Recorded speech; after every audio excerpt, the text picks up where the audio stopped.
नवरीन, welcome back to the show. आप लोग देख रहे हैं आपका फेवरेट मॉर्निंग शो जिसका नाम मुस्कुराते सुबह। अब बच्चों के हवाले से बात करेंगे दूसरे सेगमेंट में, क्योंकि बहुत ज़्यादा मसाइल जो है वो बच्चों के हवाले से हमें सुनने को मिल रहे हैं। बच्चों के अंदर वायरल इन्फेक्शंस, बहुत ज़्यादा मोटापा बढ़ता चला जा रहा है। लेकिन मोटापे की बात जहाँ तक बच्चों के हवाले से हो रही है तो मुझे नहीं लगता कि मोटापे से कोई भी बचा है। बच्चा हो, बड़ा हो, बूढ़ा हो, सभी इस प्रॉब्लम से जूझ रहे हैं। इसकी बेसिक वजूहात क्या है, बच्चों के साथ इतने मसाइल क्यों हैं, वायरल इन्फेक्शंस का क्यों इतना ज़्यादा जो है वो जोर होता चला जा रहा है। हमारे साथ मौजूद डॉक्टर इब्राहिम यूसुफ साहब, उनसे जानेंगे। अस्सलाम वालेकुम, कैसे डॉक्टर? वालेकुम सलाम, कैसी हैं आप जी? मैं अल्हम्दुलिल्लाह ठीक ठाक। वेलकम सर, हमारे शो के लिए आपको हम वेलकम कहते हैं। मुस्कुराती सुबह में सब खैर खैरियत से हैं? आप ठीक हैं? आपकी तबीयत नासाज है? जी मेरी तबीयत नासाज है, आपको भी फ्लू हो गया, तो आज आपने कहा कि आज ये नहीं 2 महीने 3 महीने 4 महीने से हो रहा है फ्लू, मतलब कंटिन्यू है ये, इसीलिए आपने कहा कि आज ये टॉपिक उठा लो। जी जी जी, आज ये टॉपिक उठा लो, बच्चों के साथ साथ हमारा भी फायदा हो जाएगा। ऑफ कोर्स फायदा होना भी चाहिए, बिल्कुल। और लवली टॉपिक ये है कि बड़ा सेंसिटिव टॉपिक है कि क्यों, एक होता है क्वेश्चन मार्क। तो क्वेश्चन मार्क में यही है कि बेसिकली एलर्जीज हमारे इनकी इतनी हो चुकी हैं कि हम उसको कंट्रोल करना बड़ा मुश्किल है। अब एक तो एटमॉस्फेयर हमारा, दूसरा एटमॉस्फेयर के साथ जो है हमारी diet habits, sleep habits, plus साथ में हमारे जो रोज़मर्रा की ज़िंदगी के जो स्केड्यूल्स हैं। जैसे कि अगर आपकी मिसाल लें तो आप कितना वॉक और कितना एक्सरसाइज करती हैं? बिल्कुल डॉक्टर साहब, कोशिश तो मैं करती हूँ जब भी मेरे पास टाइम हो तो मैं जिम ज़रूर जाऊँ। 365 दिन में से 5 दिन? नहीं 5 तो नहीं, ज़्यादा चले 60 दिन लगा लें। हाँ चलें, ये कर लें। तो that is not a protocol ना, मतलब हफ्ते में 3 दिन it should be a proper workout होना चाहिए। देखिए हेल्दी लाइफस्टाइल की बहुत सारी चीज़ें हैं। जैसे हेल्दी लाइफस्टाइल में कहते हैं ना कि एक तो आपकी ज़िंदगी में सबसे इम्पोर्टेंट चीज़ खाना है, हेल्दी फूड जो हम नहीं खाते। आप नाश्ता करके आई हैं?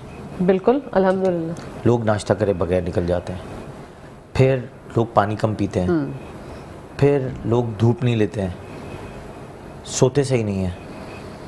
अगर आपकी टाइमिंग स्केड्यूल प्रॉपर तरीके से आपका हो कि 12 बजे, 10 बजे, 11 बजे, चलें 10-12 बजे, 11 बजे तो नहीं सो सकता, लेकिन 12 बजे अगर एक्जैक्टली अगर सो जाएं, फजर की नमाज में उठें, फिर वही एक्सरसाइज का प्रोटोकॉल, फिर नाश्ते का प्रोटोकॉल और प्रॉपर तरीके से प्रोटोकॉल फॉलो करें, तो मेरे ख्याल से चीज़ें बहुत ज़्यादा बेहतर हो सकती हैं। जैसे पुराने ज़मानों में, आजकल आपने कहा कि आजकल, पास्ट की बात नहीं, फ्यूचर, ये वाला प्रेजेंट और फ्यूचर की अगर बात करें तो ये एलर्जीज़ बढ़ी हैं। ठीक है। और बढ़ने की बहुत सारी इस तरह की वजूहत हैं, ये जो मैंने आपको बताई सारी चीज़ें, प्लस साथ में हमारा एटमॉस्फेयर। अब आप वॉक की बात करेंगी या मैं कहूँगा पार्क चले जाएं, तो हमारे यहाँ तो कोई पार्क का सिस्टम ही नहीं है। बिल्कुल। और लास्ट टाइम भी हमने एक पार्क का जिक्र किया था कि पार्क में लोग अगर प्रॉपर तरीके से मोहल्लेदारी में ही सारा पार्क बना लें, प्रॉपर तरीके से आपके स्क्रीन्स पे देखें, बहुत अच्छा खूबसूरत सा एटमॉस्फेयर आया हुआ। यहाँ कैसा लगता है जैसे दिल गार्डन हो गया। बिल्कुल बाग हो गया। तो बड़ा अच्छा खूबसूरत। कभी कभी देखें आप जब ग्रीन को देखते हैं ना, वैसे ही आप हेल्दी खुद महसूस करते हैं कि आप अंदर खूबसूरती आ जाती है आपको। प्लस रात में लोगों ने ये जैसे आबशार का कॉन्सेप्ट है, ब्लू वाटर का कॉन्सेप्ट है, ये क्यों है? That makes you feel relaxed. अब ये रिलैक्सेशन से ही सारी चीज़ें जो है ना आपकी सेटल रहती हैं। एलर्जीज़ क्या, मैं कहता हूँ पूरा हेल्दी लाइफस्टाइल हो जाता है आपका। अब हमारे यहाँ तो ऐसा कुछ सिस्टम ना कोई बनाना चाहता है, ना उसकी एजुकेशन है। बिल्कुल डॉक्टर साहब, तो ये जो एलर्जीज़ का आप जिक्र कर रहे हैं, ये हमारी इम्यूनिटी वीक है, इस वजह से होती है? मैंने आपको कहा ना कि यही सारी चीज़ें जो आपको बता रहा हूँ, इम्यूनिटी तो वीक इसीलिए ना कि हेल्दी लाइफस्टाइल नहीं है हमारा। बिल्कुल। हमारी सोना अच्छा नहीं है, खाना अच्छा नहीं है, डस्ट पार्टिकल्स ऊपर रोड है, केमिकल्स ऊपर है। हम समंदर पे जाते हैं तो गंदा वाला पानी उस पर जा रहा है, ऑयल उसी में जा रहा है। मतलब हम कहाँ से हाइजीन मेंटेन करें? बिल्कुल। अब हम अगर दुनिया में अगर बहुत सबसे ज़्यादा इम्पॉर्टेंट चीज़ है तो पानी है। हमारे लिए पानी ही प्रॉपर मैसर नहीं है। इन्फेक्टेड वाटर ही हम पी रहे होते हैं। आप देखें ना, इन्फेक्टेड वाटर से डायरिया, ख़तरनाक किस्म का डायरिया जो है वो बच्चों को फैल रहा होता है। और मैंने ये 5 ईयर्स में कुछ ज़्यादा देखा है। अब मुझे नहीं पता कि दूसरे ममालिक में, दूसरे शहरों में कराची के अलावा क्या है, मगर कराची में तो मैंने हाइजीन कहीं नहीं देखी है, क्योंकि पानी हमारा कोई सिस्टम ही नहीं है पानी का। बोरिंग का पानी है तो वो गंदा है, जो टैंकर्स आ रहे हैं वो गंदे हैं, लाइन का पानी तो शादिर और नादिर किसी के घर में आता है, तो अगर जिसके घर पे आ रहा है उसको शुक्र अदा करना चाहिए, लेकिन जब वो भी आ रहा है तो गंदा पानी ही आ रहा होता है। बिल्कुल। और आरओ के जो ये प्लांट्स हैं और इसका जो हम जो कैन का पानी पीते हैं, इसमें भी बहुत से जो है वो अजीबोगरीब मसाइल है। हमने एक दफ़ा डिस्कस भी किया था। वो एक बहुत बड़ा एक अलग फैक्टर है। बिल्कुल। तो देखें वो आरओ पानी जो फिल्टर कर रहे हैं उसकी चेक एंड बैलेंस तो है नहीं कि वो अपना फिल्ट्रेशन प्लांट में फ़िल्टर को कितना वॉश कर रहे हैं, नहीं कर रहे हैं, वो जो इनके जो वैक्यूम्स होते हैं वो कितने अरसे में चेंज कर रहे हैं। अब वो सिस्टम तो यहाँ तो आई डोंट थिंक सो कि कोई इसको मैनेज भी करता होगा या इसकी कोई चेक एंड बैलेंस होगा किसी डिपार्टमेंट से। अगर डिपार्टमेंट से होगा तब भी आपको पता है कि क्या हालात होंगे। तो एक वो बड़ा मसला है। तो और दूसरा फिर आप देखें ना, अब हम रोज़मर्रा की ज़िंदगी में इधर खा लिया उधर खा लिया, अनहाइजीन कंडीशन। अब डायरिया जैसे, अब एक आपको मैं बात बताऊं, ये एलर्जीज, डायरियाज, नमूनियाज ये कैसे फैलता है? अब आजकल आप देखें मक्खियाँ बहुत ज़्यादा दुनिया में, आपने देखा है कहीं इतनी मक्खियाँ होती हैं? इतनी हमारे, मुझे तो अपने शहर में ही दिखती हैं सिर्फ। और हमारे यहाँ जो है ना लोग अजीब अजीब बातें करते हैं कि वो जो है वो हमारी जो हिंदू कम्युनिटी है उनकी दिवाली आएगी या फिर उनकी होली आएगी, उसके बाद मक्खियाँ चली जाएंगी। अब वो समझ से बाहर है कि भाई अब जब तक इंतजार करें, और मक्खियाँ भी माशाल्लाह इतनी ढीठ है डॉक्टर साहब कि आप स्प्रे भी कर दें, आप कॉइल्स लगा दें, आप मैट्स लगा दें, कुछ भी कर लें, वो नहीं जाती। मक्खियाँ और मच्छर आजकल के ज़माने में हमारे शायद मुल्क में या शहर में तो बिल्कुल ऐसी हैं जो भी 2 नंबर हो गई हैं। बिल्कुल। उनको पता है कि कैसे साइड से निकल जाना है, तो उस साइड से निकल जाती हैं। आप वो लगाए ना, मेरे हॉस्पिटल में ब्लू रेडियम लाइट लगी हुई हैं जो मच्छर को और मच्छर, हाँ, मुझे नहीं लगता कि उसमें कोई जाती भी है। नहीं, सही कह रहे हैं आप। ठीक है। और दूसरा, अगर आप अब नए वाले जो कॉइल्स हैं, जो मॉस्किटो कॉइल्स ले लें, ऑफ कोर्स मैं उसको हमेशा अवॉइड करवाता हूँ क्योंकि उससे अस्थमा बहुत होता है। क्योंकि मैं अस्थमा कंसल्टेंट हूँ तो मुझे इस चीज़ों से अवॉइड करना होता है। लेकिन मैं आपको वैसी बात बता रहा हूँ कि अगर कहीं लगा दें तो मच्छर उसके इर्द गिर्द घूम रहा होगा, मच्छर मरेगा नहीं।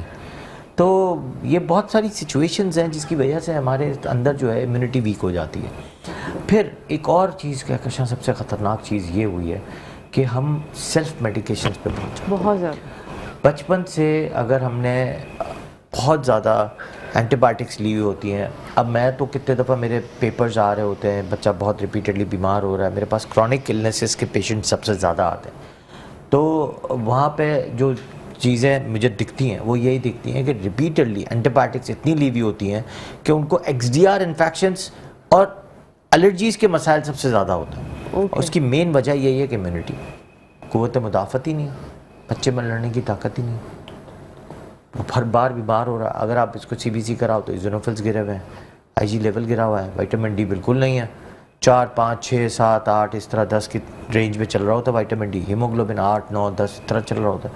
ये सब कुछ हमारी लाइफ स्टाइल से।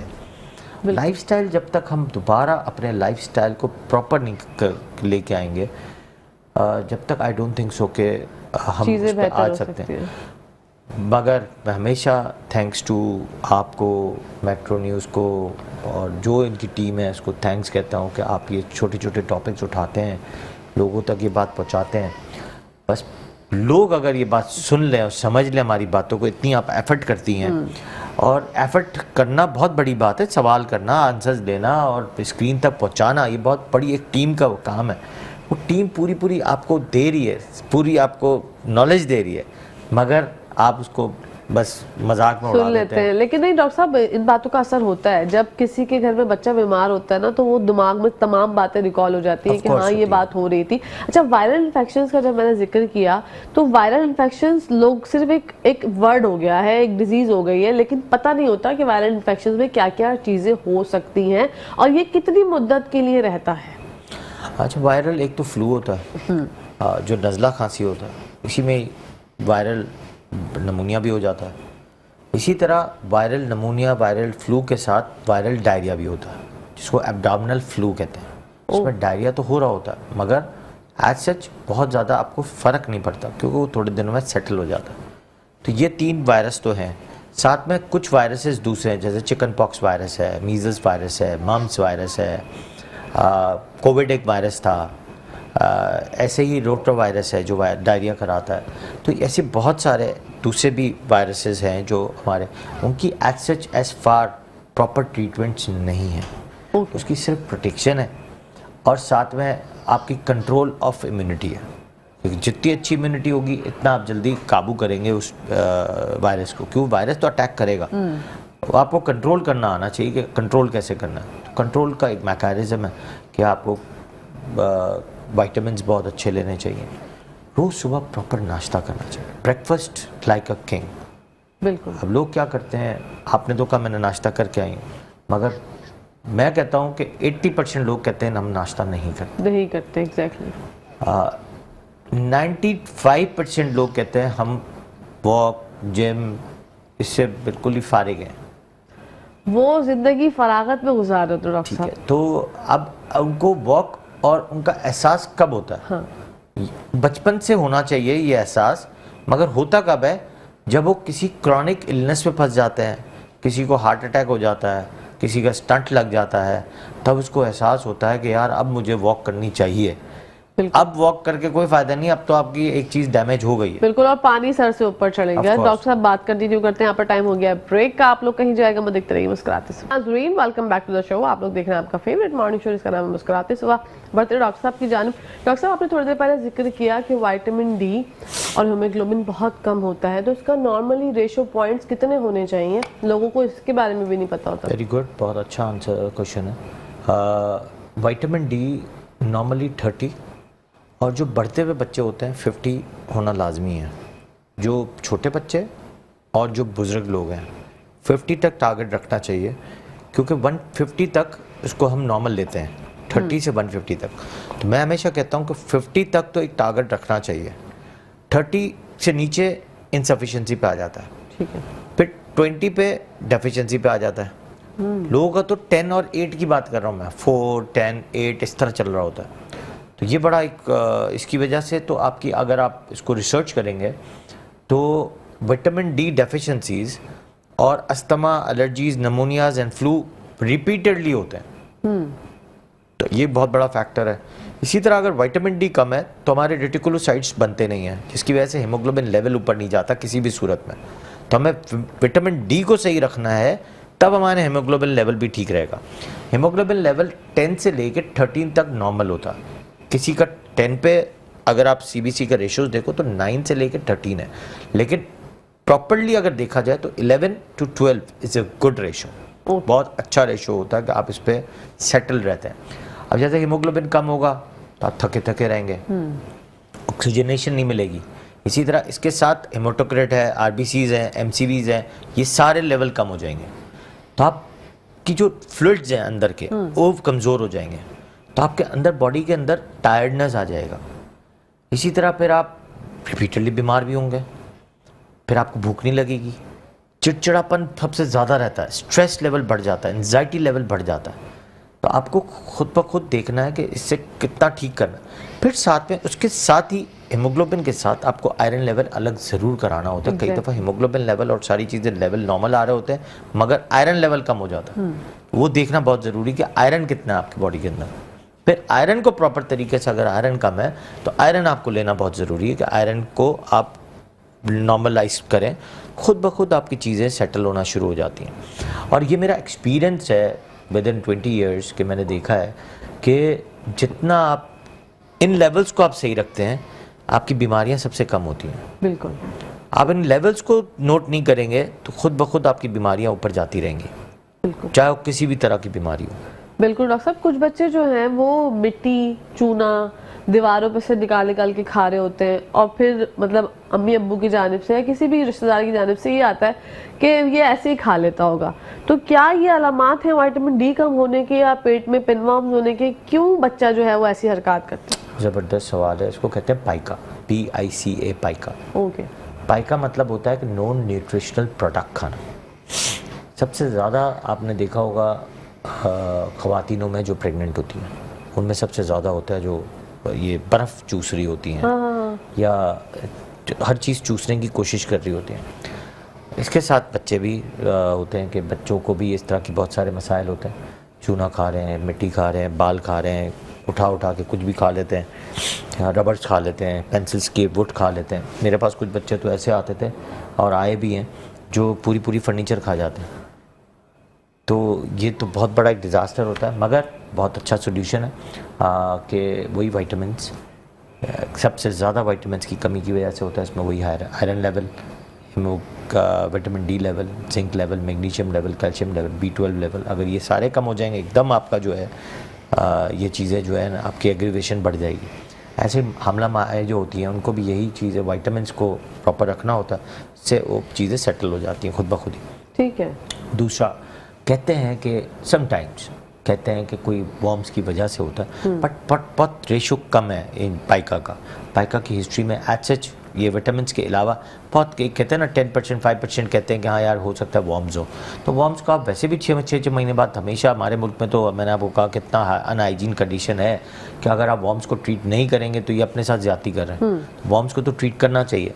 दूसरा, मैं हमेशा एक टोटका ज़रूर बताता हूँ कि वॉर्म्स को बेहतरीन तरीके से रोज़ाना ट्रीट करने के लिए, डेली बेसिस पे मारने के लिए लौंग कलौंजी का पानी जो है आप डेली बेसिस पे पिया करें रात के वक्त, छोटा सा कावा बनाए पूरा घर पिए। मैं आपको कहता हूँ गारंटेड वॉर्म्स आपके घर से ख़त्म हो जाएंगे। वाह। तो इट्स अ वेरी गुड टोटका, मतलब बहुत पुराने ज़माने 100 साल पुराने का टोटका है। इनको किसी भी कोई डीवॉर्मिंग की ज़रूरत नहीं पड़ेगी, हमेशा बच्चे आपके सेहतमंद रहेंगे। और सबसे बड़ी बात डॉक्टर साहब, आप हमेशा बताते हैं, मैं चाहूँगी यहाँ पर भी आप इस बात को दोबारा से कोट करें कि वॉर्म्स सिर्फ एक बच्चे का मसला नहीं है।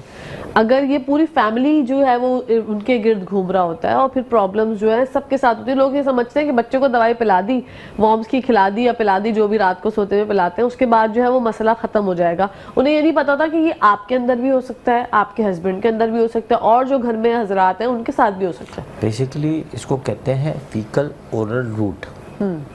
इंसानी फुजला से सारी चीज़ें घूम के नाखूनों में आती हैं, नाखूनों से सारे अंडे आपके कहीं ना कहीं ट्रांसफ़र हो रहे होते हैं। अब आप हर जगह जा ही तो रहे, मतलब आपके साथ आपका बच्चा अटैच्ड है, तो आप कहीं ना कहीं उसको अपने नाखूनों से कुछ ना कुछ, तो प्रॉपर एक तो जब हैंड वॉश करें तो प्रॉपर करें, नाखूनों को हमेशा तराश के रखें, बड़े नाखून ना करें। माओ का देखा होगा इतने बड़े बड़े नाखून होते हैं, अंदर क्या क्या है वो तो किसी को भी नहीं पता। बिल्कुल। तो हमेशा उसको क्लीन करना बहुत ज़रूरी है।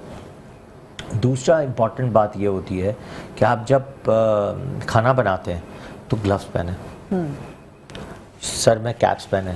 ठीक है, ये छोटे छोटे जो कीड़े होते हैं, मकोड़े होते हैं, ये सारी चीज़ें जो है ना हमारे यानी माइक्रोस्कोपिक चीज़ें हैं जो कहीं भी इन्हीं जगहों से जाते हैं। क्योंकि आपने सर खुजाया, यहाँ चले गए, हाँ। तो यहाँ से आपने फिर खुजाया, फिर ये बाल में से उतर के खाने के अंदर चले गए, खाने में से आपके अंदर पेट में चले गए, तो ये घूमता रहता है। तो पिनवॉर्म्स इसका मेन फैक्टर है। पिनवॉर्म्स, टेप वॉर्म्स इतना फैमिली में नहीं होता जितना सिर्फ एक सिंगल पर्सन में हो सकता है, बट जो पिनवॉर्म्स है वो पूरी फैमिली में हो सकता है। तो deworming every 6 months to 1 year daily basis, यानी मतलब 15 डेज़ के वक्फे से आपने दवाई लेनी है, और एवरी 6 months, 1 साल में एक कोर्स कर लें। लेकिन मैंने जो आपको टोटका बताया लौंग और कलौंजी के पानी का, मैं कहता हूँ उसका एक्सपीरियंस मुझे सबसे ज़्यादा अच्छा लगा निस्बतन के हमारी एलोपैथिक ड्रग्स का। Wow, it's a very good miracle drink है ये। रात के वक्त आपने जैसे रोज़ाना रात को आप पी लें, जैसे लास्ट टाइम हमने जिक्र किया था ABC जो एप्पल बीटरूट कैरेट का जो मिरेकल जूस है, वो आपका आयरन लेवल इतना अच्छा कर देता है, ऑक्सीजनेशन इतनी कर देता है, इतनी इम्यूनिटी बढ़ा देता है। इसी तरह कावा जो है, ये कलौंजी और लौंग का पानी, आपको पता है कलौंजी और लौंग सुन्नत के तरीक़ों से भी इस्तेमाल की जाती हैं, और इससे हर चीज़ की बीमारी का भी इलाज है। रोज़ अगर आप पी लें तो आपको नुकसान तो होना नहीं है, फ़ायदा ही फ़ायदा होना है। अब डायबिटीज़ के हवाले से बात कर लें डॉक्टर साहब, बच्चों में डायबिटीज़ का रेशो बढ़ता चला जा रहा है, वजूहात क्या है? क्या हमारे बच्चे बहुत ज़्यादा मीठा खा रहे हैं, या क्या प्रॉब्लम क्या है, बेसिक रूट कॉज क्या है? सबसे मेन रूट कॉज जो है ना वो है हमारा लाइफस्टाइल के साथ जंक फूड, इनएप्रोप्रिएट टाइम पे खाना। जैसे बच्चे रात के वक्त बाहर से मंगा के खाना खा रहे हैं, कभी 12 बजे खा रहे हैं, कभी 11 बजे खा रहे हैं, सो रहे हैं तो 2 बजे रात को, 3 बजे सो रहे हैं। तो ये सारा साइकिल जो है ना, ये सारा साइकिल 12 बजे के बाद का बड़ा ख़तरनाक तरीके से होता है। पहला साइकिल जो होता है वो होता है आपका 12 बजे के बाद हमारे कोर्टिजोल वाले जो हार्मोन्स हैं या बहुत सारे दूसरे हार्मोन्स कन्वर्ट हो रहे होते हैं 12 बजे के बाद। हम सोने की प्रिपरेशन करते ही 2 बजे, तो हम कहाँ से हमारी चीज़ें सेटल होंगी। अब बच्चों के अंदर डायबिटीज़ क्यों होती है? मीठा तो ऑफ कोर्स है, कुछ चीज़ें होती है। देखिए 2 डायबिटीज़ हैं, एक तो जुवेनाइल डायबिटीज़ है जो टाइप 1 है। वो एक इशू ये है कि वो तो चले मानी जाती है कि वो डायबिटीज़ तो बचपन से पैदाइशी ही बच्चे के अंदर डायबिटीज़ आई हुई है जिसमें इंसुलिन फैक्टर ही नहीं बन रहा, उसमें तो सारी ज़िंदगी आपको इंसुलिन लेना है। और जितनी जल्दी आपको पता चल जाए इतनी अच्छा है, क्योंकि जब बच्चा डायबिटिक कीटो एसिडोसिस के साथ किसी हॉस्पिटल में स्पॉट करता है तो सबसे ख़तरनाक चीज़ होती है वो आईसीयू में पहुंच जाता है। तो हमेशा जब बच्चा बड़ा हो रहा हो, हर कुछ अरसे बाद साल में एक दफ़ा भी आप एक यूरिन डीआर करा लें, पेशाब का एक टेस्ट करा लें सिंगल। इसमें ज़रूर सारे चीज़ें देख के एक चीज़ देख लें उस पर शुगर लेवल आ रही है नहीं आ रही। दूसरा एक ख़ास बात ये होती है उन बच्चों की, उनका वज़न जो है एकदम कम होना शुरू होता है। ओके। आपको ये देखना है उनका वज़न कम होता जाता है, भूख बढ़ती है, वज़न कम होता है और झपकपाना शुरू करते हैं। अब वो सडनली हमें पता नहीं चल रहा होता, बट सडनली जो है वो, अब आपने कहा ओबेसिटी जो मोटापा आ रहा होता है वो डायबिटीज़ अलग है, ये डायबिटीज़ अलग है। इसमें वज़न कम होता है पहले, उसके बाद आपको फैक्टर मिलता है और अचानक अगर आपको पता चलता है कि यार ये तो डायबिटीज़ के साथ था। अब वज़न 2 कंडीशन में ज़्यादा होता है, एक तो हाइपर थायराइडिज्म में होता है जिसमें TSH लेवल जो है एकदम नीचे की तरफ आ जाता है, और एक जुवेनाइल डायबिटीज़ होती है जो टाइप 1 है, उसमें भी वज़न पहले कम होता है, यूरिनेशन बढ़ती है और उसमें ग्लूकोज लेवल मिलता है हमें, तो एकदम आपको पता चलेगा कि ये है और आप मैनेज कर सकते हैं उस वक्त। फिर वो कुछ टेस्ट हैं, बच्चा आपका डायबिटिक कीटो एसिडोसिस से बच जाएगा। दूसरा जो ओबेसिटी वाला है, of course that is a dangerous diabetes. मैं तो कहता हूँ उससे डेंजरस कुछ नहीं हो सकता, क्योंकि वो आपकी ओबेसिटी के साथ सारी चीज़ें ख़राब कर देता है आपकी बॉडी की। आपने देखा होगा बहुत मोटे मोटे बच्चे हैं, फैट ग्लोब्यूल्स इनके ज़्यादा हैं, उनके लिवर में प्रॉब्लम आना शुरू हो जाता है आगे जाके, किडनीज़ में आगे जाता है प्रॉब्लम, क्योंकि अगर डायबिटीज़ होगी of course kidney will get damage. तो बहुत सारे ऐसे इश्यूज़ होते हैं, तो आपको पहले से ही एक चीज़ कंट्रोल ज़रूर करनी है। व्हेन यू विल कंट्रोल, पहले से ही खुद ब खुद आपकी चीज़ें वो लेवल पे रहेंगी। ठीक है, ये चीज़ें हैं तो थोड़ी सी आपको कंट्रोल करनी पड़ती हैं, लेकिन still junk food and sleep cycle should be very well decorated होना चाहिए कि यार ये चीज़ मुझे इतने बजे सोना है, इतने बजे खाना है, मुझे आगे पीछे नहीं करना है। जब आगे पीछे नहीं करते तो खुद ब खुद चीज़ें जो हैं आपकी मैनेज रहती हैं। फिर वही वाली बात, शुरू वाली बात, हमने लोग वॉक एक्सरसाइज बचपन से ही देखें। हमारे यहाँ स्कूल्स का एक रिवाज है, वेस्टर्न को और थोड़ा सा यहाँ ले लें तो हमारे यहाँ फीसें तो सबसे ज़्यादा लेते हैं, वहाँ तो वेस्टर्न में बेचारे फीस ही नहीं लेते हैं। और यहाँ पे फिज़िकल ट्रेनिंग शायद पहले हमारी स्कूल्स में, बड़ी बड़ी स्कूल्स थी तो शायद होती थी, अब तो मुझे नहीं लगता कि फिजिकल ट्रेनिंग इतनी छोटी छोटी स्कूल में होंगी भी। बिल्कुल, स्कूल छोटे हो गए ना, छोटे हो गए हैं, कुछ है ही नहीं। अब उन्होंने सिखा दिया सिर्फ कंप्यूटर पे टाइम पास करना, तो ऑफ कोर्स वो दिमाग आपका सिर्फ उसी पे चल रहा होता है। देखिए आपके केमिकल चेंजेस हो रहे होते हैं। जब तक आपका healthy lifestyle is workout, exercise, walk, gym, greenery, मतलब ये सारी चीज़ों से आपका हेल्दी लाइफस्टाइल, आपका ब्रेन डेवलप्ड हो रहा होता है। अब हमारे तो ये सारे चक्कर ही ख़त्म कर दिए हमने। पार्क है नहीं, स्कूल्स में ग्राउंड्स है नहीं, स्कूल्स में प्लेइंग कोई चक्कर ही नहीं है। स्पोर्ट्स करते हैं तो स्पोर्ट्स का एक है, बस वो साल में एक दफ़ा स्पोर्ट्स होते हैं, बिल्कुल। पर और तो कोई सिस्टम है ही नहीं ना हमारे यहाँ। स्विमिंग के हर इलाके में एक स्विमिंग होनी चाहिए, स्विमिंग का होना चाहिए। Swimming is the best exercise. Swimming का तो कोई कॉन्सेप्ट ही नहीं, लोग तो सोचते ही रहते हैं स्विमिंग होती है। हाँ। तो ये एक बहुत बड़ा फैक्टर है। हर कोई अफोर्ड भी नहीं कर सकता ना डॉक्टर साहब, ये एक मसाइल मैंने कहा ना, ये एक पार्क का एक हिस्सा होना चाहिए। हाँ। लेकिन यही वाली बात है ना, कहाँ पार्क, कहाँ ये स्विमिंग पूल्स, कहाँ ये। तो क्या ये मेन बेसिक वजह है जो हमारे बच्चे इतने नफ्सियाती मसाइल का शिकार हो रहे हैं? क्योंकि आजकल मुझे लगता है कि हमारे बच्चे जो हैं वो इस वजह से जो है बहुत सी प्रॉब्लम्स फेस कर रहे हैं, जो कि कभी कभी तो हमें पता चल जाती है, लेकिन कुछ बच्चे ऐसे होते हैं जो पता ही नहीं चलता कि इनके साथ प्रॉब्लम आखिरकार है क्या। कंपटीशन, पैसा सबसे ज़्यादा प्रॉब्लम है। डिमांड्स, चीज़ें बढ़ गई हैं, आपको दिख ज़्यादा रही हैं तो डिमांड भी बढ़ती है। एक एग्जांपल लेते हैं, आप इंस्टाग्राम पे जाती हैं, एड्स आ रही होती हैं, का दिल ललचा रहा होता है चीज़ें खरीदने का। बिल्कुल। जब लालच आ रही होती है तो इंटरनेट इज़ ए मॉर्फिन, आपको और चीज़ें लेने का दिल चाहता है, क्रेविंग होती है, आप शॉपहॉलिक हो जाते हो, खरीदने की चीज़ें होती हैं। पैसे हैं तो आप बहुत सारी चीज़ें खरीद लेते हो, फालतू भी खरीदते रहते हो, नहीं है तो आप अंदर कुटते रहते हो, डिप्रेशन में जाते हो, एंग्जाइटी में जाते हो, आपको चीज़ें समझ नहीं आ रही होती हैं कि यार मैं करूँ क्या, मैं क्यों ऐसा, मेरे इर्द गिर्द लोग तो ले रहे हैं, मैं क्यों नहीं ले रहा। तो ये बहुत इम्पॉर्टेंट फैक्टर है। इस इम्पॉर्टेंट फैक्टर को समझने के लिए सबसे इम्पॉर्टेंट चीज़ होती है एक जगह, हर जगह यूनिफॉर्म होना चाहिए। बहुत सारे स्कूल्स में तो अब यूनिफॉर्म ख़त्म कर दिया। मैं तो कहता हूँ कि हर इंस्टीट्यूट में यूनिफॉर्म ही होना चाहिए। एग्जैक्टली। कि रोज़ के कपड़े का झंझट ही ना हो, वरना उससे भी बच्चा कंपेयर करता है। कंपेयर सिर्फ बच्चे की बात नहीं कर रहा हूँ मैं हर डिपार्टमेंट की बात बता रहा हूँ। एग्जैक्टली। एक ऑफिस जॉब है, आपको रोज़ कपड़े चाहिए। हॉस्पिटल है, जो स्टाफ है वो तो है, लेकिन जो एडमिनिस्ट्रेशन वर्क में उनका भी एक उनका भी एक यूनिफॉर्म होना चाहिए। वरना उनको रोज शर्ट चाहिए, टाई चाहिए, पैंट चाहिए, जूते चाहिए।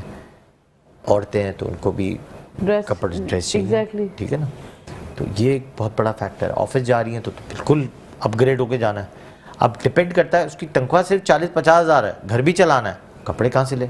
और खवातीन का तो बड़ा मसला है कि एक दफा जो ड्रेस पहन लिया उसको रिपीट करने में हमें, और साथ में हर चीज़ महंगी इतनी हो गई है, everything is very expensive, out of the margin चली गई है। तो आप कहाँ से पहुँचेंगे? नहीं, आपने एक बड़ा अच्छा हल बताया कि अगर यूनिफॉर्म्स हो जाएंगे तो लोगों की जो है वो जिंदगी आसान हो जाएगी, बहुत सी प्रॉब्लम से हम बच सकते हैं। Of course. एग्जैक्टली। ये तो मतलब एक बहुत ही अच्छा हल जो है आज डॉक्टर साहब ने हमें बता दिया कि अगर आपको ये अच्छी जिंदगी गुजारनी है, बच्चों के हवाले से भी, कि आप बच्चों के भी यूनिफॉर्म्स, तो खैर किसी किसी स्कूल्स में ऐसा है कि नहीं भी होते, लेकिन ऑफिस वगैरह, बैंक्स हो गए, क्लिनिक्स हो गए, हॉस्पिटल्स हो गए, अगर सब जो है यूनिफॉर्म्स में होंगे तो ये चीज जो है वो आपकी जो एक कॉम्प्लेक्स जो इंसान को हो जाता है ना अपने आप में, वो नहीं रहेगा। फिर साथ में आप जो डिस्कशन कर रहे होते हैं कि मेरे पास ये है, मेरे पास ये, आज मैंने ये लिया, आज मैंने ये लिया, आज मैंने लिया, डिमांड्स जो है ना, वो डिमांड्स की क्रेविंग, रोज़ की क्रेविंग है। एक एग्जांपल लें कि 4 दोस्त बैठे हैं, 2 इसमें अमीर हैं, 2 मीडियम क्लास हैं। वो रोज़ जाके बाहर खाना खाते हैं, वो रोज़ खाना नहीं खा सकते। उनके तो दिमाग में आएगा ना कि यार मैं क्यों नहीं। एग्जैक्टली। एक आइसक्रीम पार्लर पे जाते हैं तो अब आइसक्रीम पार्लर का आजकल का स्कूप जो है 500 से 1500 का हो गया स्कूप। अब वो दिमाग में एक कॉन्सेप्ट आएगा कि यार मेरी रीच वहाँ तक क्यों नहीं है, मेरे पेरेंट्स की वो रीच क्यों नहीं है, या मैं कितना कमा क्यों नहीं रहा कि मेरी रीच। तो वो फिर उस तरीके ढूंढता है उस कमाने के। जब वो कमाने के तरीके ढूंढता है तो ऑफकोर्स वो गलत ट्रैक पे चलता है। तो गलत ट्रैक पे चढ़ाने के लिए, नहीं चढ़ाने के लिए, मैं कह रहा हूँ कि इक्वलिटी करने के लिए एक वेस्टर्न की तरह लाइफस्टाइल बनाने की बहुत ज़रूरत है। Everybody should be equal. देखिए वहाँ पे भी पैसा है नहीं है, but they can afford everything. ठीक है ना। तो आपको वो बहुत इंपॉर्टेंट चीज़ है कि आपको वहाँ तक हर आदमी को फैसिलिटेट करवाना है। अब आप ये कहेंगे गरीब मुल्क है, गरीब मुल्क क्यों है भाई? हम तो कोई गरीब मुल्क नहीं है। नहीं। हम जैसा अमीर मुल्क कोई नहीं हो सकता जिसमें दुनिया की हर फैसिलिटी है। आपके पास काश्तकारी है, आपके पास एग्रीकल्चर है, आपके पास हुनर है, मगर हमारे पास सबसे कम चीज़ जो है ना वो है इलिटरेसी। पढ़ाई नहीं है, ट्रेट नहीं है, इलिटरेट है। बस हमारे पास कला नहीं है। हम रट्टू तोते की तरह स्टूडेंट बनने जा रहे हैं, महारत नहीं आ रही, सीख नहीं रहे हम सिर्फ रट्टू तोते की तरह पढ़ रहे हैं। और अभी तो मैं कह रहा हूँ कि जिस तरह का अभी जो लेवल ऑफ स्टडीज़ है, जैसे अभी ए लेवल्स का रिज़ल्ट आया, उसमें मेजॉरिटी 95% बच्चों का रिज़ल्ट बहुत ख़राब आया। मैं कहता हूँ कि उसकी वजह एक ही है कि ये एक पॉलिसी बनाई गई है कि पैसे लूटो। ठीक है ना।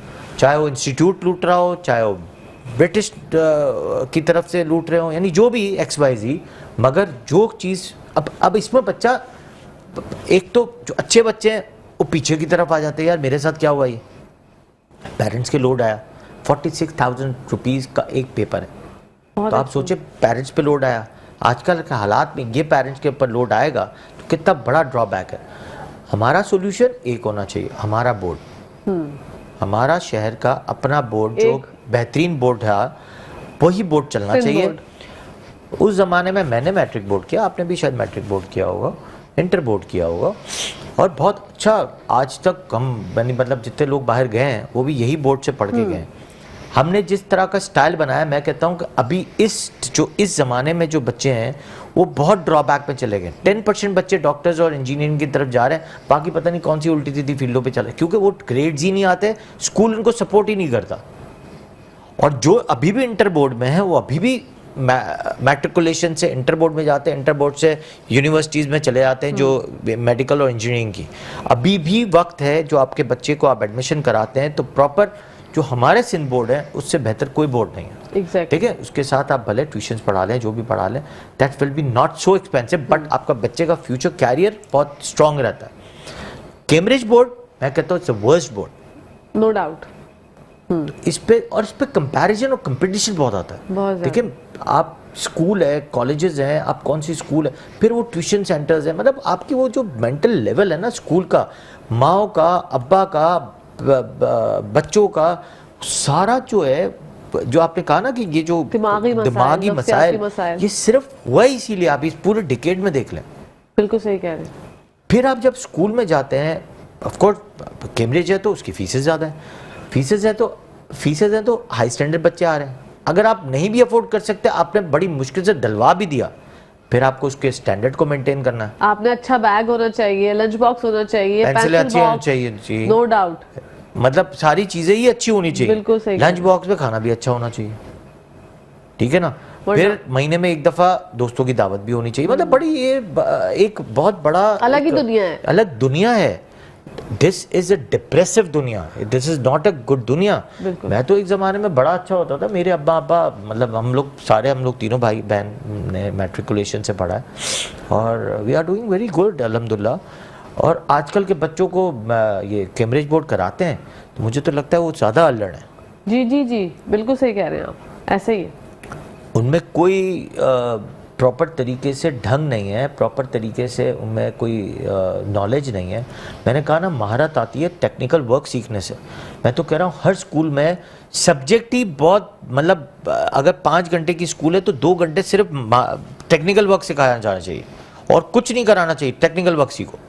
हर स्कूल में technical work 2 hours technical work सीखना ही चाहिए, कला सीखो। बिल्कुल, और बच्चे की जिसमें एक्सपर्टीज है या उसका इंटरेस्ट जिसमें डेवलप होता है, आपको वहां से ही हीरोज जो है वो जन्म लेंगे, वहीं से ही हीरोज पैदा होंगे। आप देखें ना, चाइना में, मलेशिया में, बाहर की कंट्रीज में क्या हो रहा है, बाहर की कंट्रीज में यही तो हो रहा है कि वो टेक्निकल वर्क सिखा रहे हैं। बचपन से क्लास 3 से टेक्निकल वर्क सीखना शुरू कर देते हैं। मतलब आज आप देखें ना, कोई भी चीज़ पे उठाएं मेड इन चाइना लिखा होता है, made in Malaysia, made in Korea, made in Singapore. क्यों? उनके बच्चों को टेक्निकल वर्क सिखाया जाता है, हर चीज़ उनके पास होती है।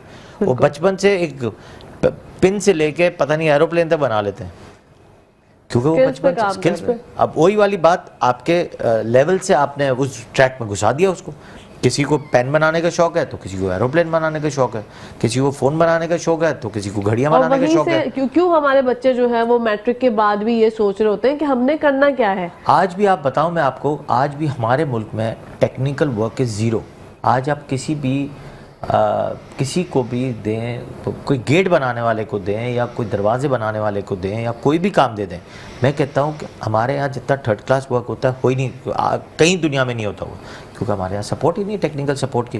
वो एजुकेशन नहीं है, वो लेवल ऑफ पढ़ाई नहीं है। टेक्निकल सपोर्ट की बात करेंगे तो खुद ब खुद चीज़ें जो है बेहतर होती जाएंगी। बिल्कुल, तो ये अच्छा नहीं डॉक्टर साहब कि फिर अपने बच्चों को बचपन से ही अगर हम स्किल्स पर फोकस करवाते हैं, स्कूल्स को हमारा ये मशवरा था, वो माने या ना माने ये उनकी अपनी पर्सनल मर्जी है, लेकिन हमने एक बहुत अच्छा मशवरा दिया कि आप जब स्किल्स पे बच्चों को फोकस करवाएंगे तो हमें फिर इतना टाइम जो है वो वेस्ट करने की भी ज़रूरत नहीं होगी। हमें पता चल जाएगा कि हमारा बच्चा इन फ्यूचर क्या बनेगा या इसका इंटरेस्ट किस चीज़ में है। और बहुत से जो नफ्सियाती मसाइल मसाइल जिससे हमारे बच्चे आजकल गुजर रहे हैं, जूझ रहे हैं, परेशान हो रहे हैं, उनसे भी बच जाएंगे। जैसे अगर मैं गैजेट्स की बात करूं तो बच्चे आजकल जो हैं वो स्पीच डिले हो गया है, बच्चे पता नहीं कौन कौन सी जबानों में बात कर रहे हैं, कुछ समझ नहीं आता कि बच्चे बोलना क्या चाह रहे हैं। और माँ बाप इस बात पे खुश होते हैं कि हमारा बच्चा इंग्लिश सीख रहा है, एक्सेंट सीख रहा है। वो एक्सेंट सीखते सीखते वो किसी और ही ट्रैक पे चला जाता है। ये भी आपके पास ऐसे डेली बेसिस पे पेशेंट्स आते होंगे, ऑटिज्म है, पता नहीं कौन कौन सी बीमारियां बच्चों के हवाले से, जिसकी वजह से प्रॉब्लम्स पेरेंट्स फेस कर रहे हैं। और ये जो है ये हम अपने बच्चों को खुद दावत देते हैं कि ये बेटा ये लो, हम उनको खाना खिला रहे हैं और खाना जो है वो बच्चा खा ही नहीं रहा, वो पता नहीं कितना खा लेता उसको नहीं पता होता, पेट भर भी चुका उसको नहीं पता। तो ये प्रॉब्लम्स है, इनका हल क्या है डॉक्टर साहब? उनका हल आपने पहले तो गैजेट्स ही कह दिया। कुछ लोग बच्चे आते हैं मेरे पास, पेरेंट्स आते हैं, कहते हैं कि हमारा बच्चा शुरू में तो 8-9 महीने 1 साल का था, मामा पापा बोलना सीख गया, उसके बाद अचानक जो है वो भूल गया। तो अब इंग्लिश की बात करी, इंग्लिश वाले सब्जेक्ट तो बहुत कम है, क्योंकि इंग्लिश वाले बच्चे मेरे पास कम आ रहे हैं। जो चाँव वहाँ वाले जो है ना बच्चे सबसे ज़्यादा आ रहे हैं। ओके। वो इसलिए कि वो ज़बान मिक्स हो जाती है उनको। वो कोई गेम्स में चाइनीज़ है, कोई कोरियन है, वो बस उसी को ही फॉलो कर रहे होते हैं। तो एक तो जो भी पढ़ाई करवानी है, मैंने कहा ना, पढ़ाई इज़ ए टेक्निकल वर्क। पढ़ाई इज़ नॉट दीज डेज, पढ़ाई is not geography, political science, Islamiyat के अलावा, इस्लामिया मैं कह रहा हूँ इस्लामियत के अलावा सारे सब्जेक्ट फजूल हैं। बिल्कुल। एक स्कूल का मैंने अभी रिजल्ट देखा, इसमें एक बड़ा अच्छा बच्चे ने लिया था 50 आउट ऑफ 50, और मैंने उसकी माँ को अप्रिशिएट भी किया। उसमें था Quran with translation 50 out of 50 था। That was very good. मैं इस पर बड़ा खुश हुआ कि वो कौन सी स्कूल है। अच्छा, दूसरा बाकी सब्जेक्ट तो मैं कहता हूँ सब फालिग है। एक इंग्लिश पे ऑफकोर्स, उर्दू पे इंग्लिश पे फोकस होनी चाहिए, आपकी ज़बान है, क्योंकि उससे आपको इंटरनेशनल बिजनेस भी लेना चाहिए। आप जितना काम टेक्निकल सपोर्ट पे करेंगे, मैं कहता हूँ आज से अगर स्कूलों ने ये शुरू कर दिया, कोई स्कूल के प्रेसिडेंट देख रहा हो और ये चीज़ें सीख ले कि यार ये रूल बनाना है और ये तैयार कर लेना है, but I don't think so कि ये करेंगे, क्योंकि schools are business focus institutes. कोई किसी को भी वो नहीं है कि हमारा मुल्क में कैसे तरक्की लानी है, ऐसा कोई नहीं है। बट हम मेट्रो न्यूज़ के तरफ से एक पैगाम पहुंचा सकते हैं कि जितना टेक्निकल सपोर्ट पे आप जा सकते हैं, मैं आपको कहता हूं आज से 10 साल बाद वो बच्चा एक बहुत बड़े आला मकाम पे खड़ा होगा। जितना आप ये ज्योग्राफी, पॉलिटिकल साइंस और ये जो उल्टे सीधे सब्जेक्ट्स पढ़ा रहे होते हैं, मैं कहता हूँ वहाँ तक कहाँ पहुँच जाएगा। वहाँ तक तो मैं कहता हूँ कि जितना चाइना पहुँचा इतना आप पहुँच सकते हैं, क्योंकि आपकी ग्रोथ भी, आपके लोग भी इतने ही ग्रोथ हैं जितना चाइना की ग्रोथ है। एग्जैक्टली। डॉक्टर साहब बात कंटिन्यू करते हैं, यहाँ पे टाइम हो गया ब्रेक का। आप लोग कहीं जाएगा, मैं देखते रहिए मुस्कुराते सुबह। जी नाज़रीन, welcome back to the show. आप लोग देख रहे हैं आपका फेवरेट मॉर्निंग शो जिसका नाम मुस्कुराते सुबह। बढ़ते हैं डॉक्टर साहब की जानिब। डॉक्टर साहब, हमने बच्चों के हवाले से तो बात की, अब मुझे ये बताइएगा बुखार क्यों होता है? और कुछ लोग ये कहते हैं कि बुखार का होना अच्छी अलामत है, ये अच्छी सेहत की निशानी है कि बुखार भी आपको 3 महीने में, 4 महीने में या साल में एक दफ़ा होना चाहिए, और जिनको नहीं होता उनके साथ कोई प्रॉब्लम है। तो ये तमाम बातों में कुछ सदाकत है या नहीं? नहीं, ये सारी मिथ्स है। Fever is not good, but fever is a gift. Okay. Gift for what? Gift for, Allah Taala ने तोहफा दिया है हमें ये बताने के लिए कि हमारे अंदर कोई इन्फेक्शन है, इसकी वजह से फीवर आ रहा है। इन्फेक्शन नहीं होगा तो ऑफ कोर्स फीवर नहीं होगा। और फीवर क्यों होना चाहिए? इन्फेक्शन होगा तो फीवर है। और इन्फेक्शन क्यों होता है? या तो कोई चीज़ लग गई है या फिर आपकी इम्यूनिटी कम है। तो ये जो मिथ्स वाली बातें हैं कि फीवर होना गुड है, हाँ गुड है, मगर गुड गिफ्ट है। मतलब पता चल जाना कि फीवर है तो पता चल गया कि आपके अंदर कोई इन्फेक्शन है, वो आप कह सकते हैं। तो that is a important factor. Otherwise कुछ नहीं, फीवर इन्फेक्शन की वजह से होता है, और बहुत सारे इन्फेक्शंस हैं, बैक्टीरियल है, वायरल है, पैरासाइटिक है, फंगस है, कोई भी इन्फेक्शन आपको इन्फेक्शन करा सकता है। तो इन्फेक्शन को रूल आउट करने के लिए कुछ टेस्ट हैं। तजुर्बे घर पे नहीं करने चाहिए, घर पे मैनेज नहीं करना चाहिए, हमेशा हॉस्पिटल में आना चाहिए, डॉक्टर को दिखाना चाहिए। कोशिश करना चाहिए कि डॉक्टर को दिखाएं, क्वैक्स को ना दिखाएं। एग्जैक्टली। लोग, बहुत सारे लोग क्वैक्स को दिखा देते हैं। और क्वैक्स आपका बेड़ा गर्क कर देता है। कई दफ़ा तो देखें, क्वैक्स का मतलब क्या होता है, he is untrained in that profession, उसको कहते हैं क्वैक्स। वो तजुर्बा कर रहे होते हैं हर पेशेंट पे, तो आप वो तजर्बे का शिकार बन जाते हैं कभी कभार। देखिए, पैरासीटामोल, ब्रूफेन या पोस्टन हर आदमी ले सकता है, हर दुकान पे जाके ले सकता है, मगर वहाँ के जो तजुर्बे हैं या ख़ुद तजुर्बे करना, एंटीबायोटिक से तजुर्बे करना, आपको मैंने पहले ही बताया कि आपकी इम्यूनिटी वीक हो जाती है। आप छोटे बच्चों से लेके बड़े तक आप बार बार एंटीबायोटिक जो ले रहे होते हैं, कुछ लोगों की बड़ी हैबिट होती है एंटीबायोटिक बार बार खाने की, या बच्चों को भी दे देने की, अभी तो थोड़ा सा बुखार हुआ एंटीबायोटिक दे दो। मुझे आज तक समझ नहीं आई क्यों। अच्छा, कुछ माएँ तो आने के साथ बैठते कह देती है हमने तो ये दवाई दे दी है। मैं कहता तो फिर आने की ज़रूरत क्या थी? नहीं, उस दवाई ने काम नहीं किया। भाई दवाई काम क्यों करेगी? भाई आपने अगर लास्ट टाइम आप कहेगी कि लास्ट टाइम वाले पर्चे को देख के मैंने ये दवाई दी थी, लास्ट टाइम हो सकता है कि पेट का इन्फेक्शन हो, आपने चेस्ट में वो दवाई दे दी। वो कैसे काम कई दफ़ा वो बैक्टीरियल इन्फेक्शन था, अब ये वायरल है, तो वायरल में तो एंटीबायोटिक काम ही नहीं करती। अब कई दफ़ा नमूनिया हो गया, वो वायरस है, आपने एंटीबायोटिक थमा दी, बच्चा ठीक नहीं हुआ, 4 दिन बाद चलते हुए डॉक्टर के पास आ रही हैं, डॉक्टर कह रहा है तो वायरस है, फिर आप वायरस दो, वायरस की ट्रीटमेंट दो। तो एंटीबायोटिक रेजिस्ट करते रहते हैं, आपकी बॉडी के अंदर रेजिस्टेंट है। अब आप मेरे पास आई, मुझे लगा कि ये तो बैक्टीरियल इन्फेक्शन नहीं है, वायरल है, और आपने एंटीबायोटिक दे दी 3 दिन। अब एंटीबायोटिक देनी थी 7 दिन, अब मैंने स्टॉप करवा दी। तो अच्छा, दूसरा एक और तरीका ये होता है कि एक एंटीबायोटिक दी, 2 दिन बाद एक डॉक्टर के पास गए, सही नहीं हो रहा है, आपने एंटीबायोटिक फिर चेंज कर दी, फिर 4 दिन बाद फिर दोबारा सही नहीं हुआ, फिर एंटीबायोटिक चेंज कर दी। तो you need a good consultant, सबसे पहले इंपॉर्टेंट कंसल्टेंट। गुड कंसल्टेंट करेगा क्या, वो उसका एक बहुत बड़ा मेजर फ़ायदा ये होगा, वो आपका टेस्ट करवाएगा। टेस्ट से आपको ये पता चलेगा, लोग टेस्ट से बड़ा भागते हैं, मैं कहता हूँ टेस्ट करवा के आप दवाई लो, वो ज़्यादा बेटर होता है निस्बतन कि आप डायरेक्टली दवाइयाँ ले रहे हो। तो एक तो ये कि दवाई डायरेक्ट इट्स मेरे आउट ऑफ द क्वेश्चन है, नहीं लेना चाहिए। बहरहाल वो दवाई चल रही होती है इस तरह।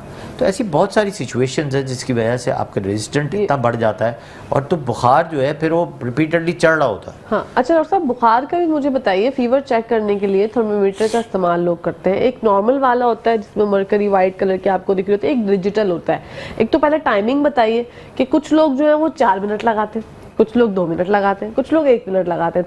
थर्मामीटर बुखार चेक करने की एक्यूरेट टाइमिंग कितनी होनी चाहिए? और कुछ लोग मुंह में लगाते हैं, कुछ लोग अंडर आर्म्स पे लगाते हैं, तो कौन सा तरीके का दुरुस्त है? और थर्मामीटर कौन सा सही होता है, वो डिजिटल वाला या वो वाला? अच्छा, पहला जो बेस्ट थर्मामीटर है वो आपका मर्क्यूरी वाला, ठीक है, मगर मर्क्यूरी वाला थर्मामीटर आजकल मिलता बड़ी मुश्किल से, लोग रखते भी कम है। दूसरा, वो टूटता है तो मर्क्यूरी बड़ी उड़ जाती है, तो बेहतर ये है कि बाय द डिजिटल। और एक तो वो टूटता बहुत जल्दी डॉक्टर साहब, बहुत जल्दी टूटता है।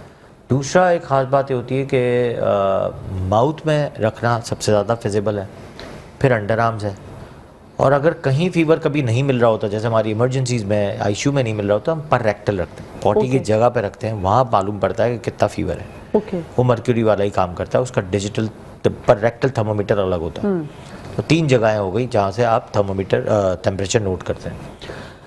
बेस्ट तो माउथ है ऑफ कोर्स, तो डिजिटल भी आप माउथ पे रखें, लेकिन आप फ्रीक्वेंटली एक आदमी का दूसरे आदमी पे माउथ में नहीं जाना चाहिए, तो फिर जो डिजिटल पे आ गया कि आप अंडर आर्म्स पे रखें। अंडर आर्म्स पे रखने का ये होता है कि आपको 0.5 बढ़ाना होता है, अदरवाइज वो सिमिलर ही आ रहा होता है। वो ऑटोमेटिकली बीफ भी तकरीबन 1 मिनट टू 1.5 मिनट पे करता है।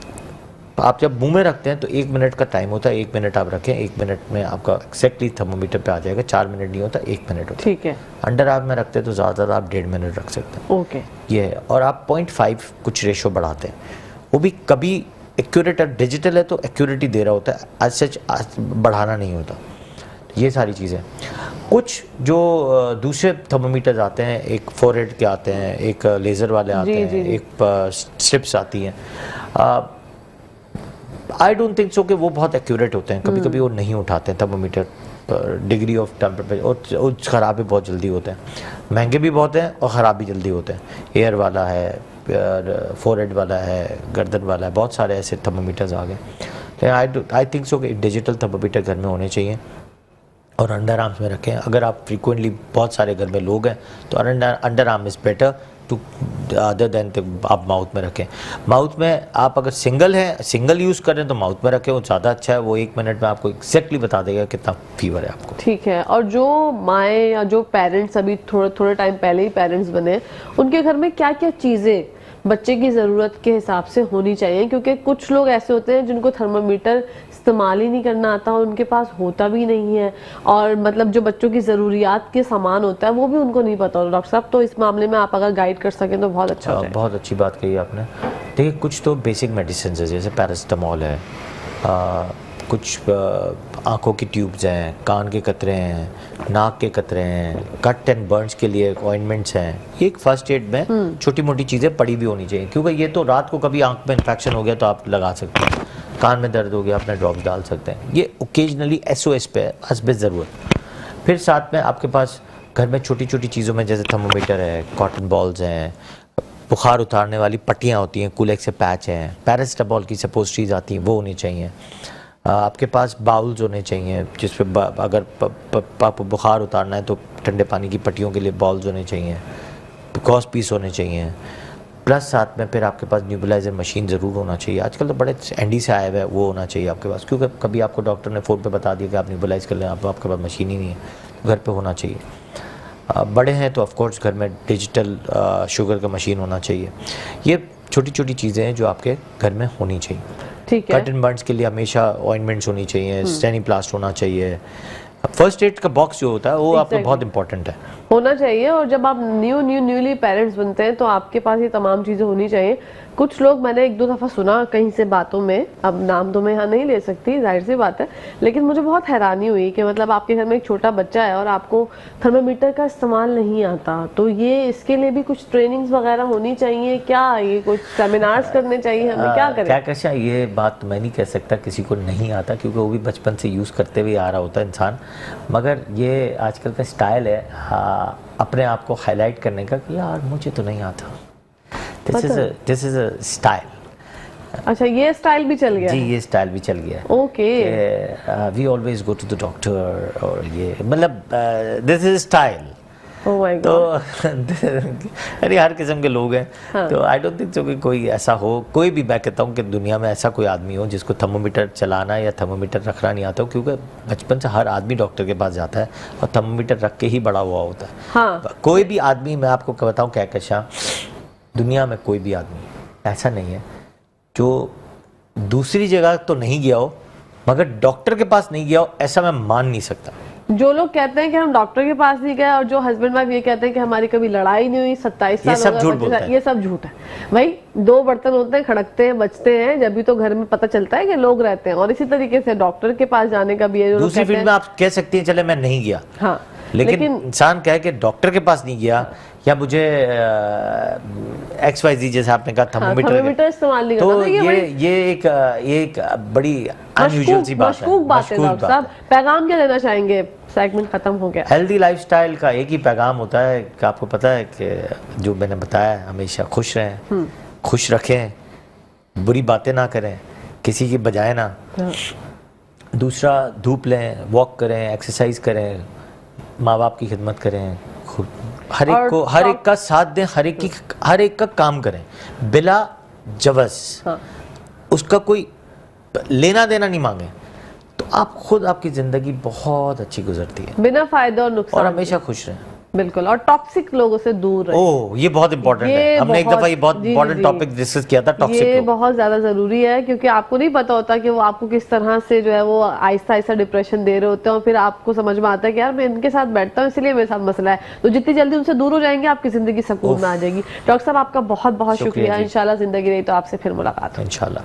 नाजरीन, यहाँ पर टाइम हो गया है खत्म। अपनी होस्ट, अपनी दोस्त, अपनी प्यारी सहेली कहकशा फैसल को इजाजत दीजिए। इंशाल्लाह जिंदगी रही तो आप लोगों से कल फिर मुलाकात होगी। जब तक के लिए, हमेशा के लिए, पाकिस्तान जिंदाबाद, पाकिस्तान पाइंदाबाद। फी अमान अल्लाह, हाफिज़।